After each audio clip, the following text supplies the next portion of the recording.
Hello guys, আসসালামু আলাইকুম। আমি এখন যে জায়গাটা দাঁড়িয়ে আছি এটা হলো সিটরা ঘাট বলা হয়। মূলত যারা মনপুরা বসবাস করে এইদিকে হলো মনপুরা থানা।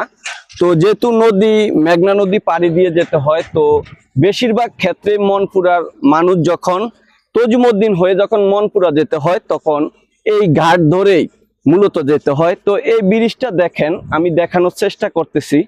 আসলে এই জিনিসটা খুবই নড়বড়ে এবং এখানে অনেক সময় বিভিন্ন পর্যটক বেড়াতে আসে। একটু দেখেন খুবই এটা একটা রিস্কের জায়গা। যদি এখানে বাচ্চা পোলাপাইন পড়ে যে কোনো একটা বড় ধরনের দুর্ঘটনা ঘটতে পারে।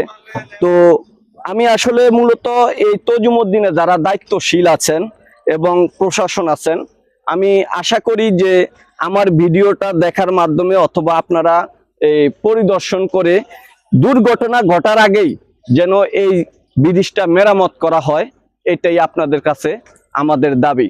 ভালো থাকবেন।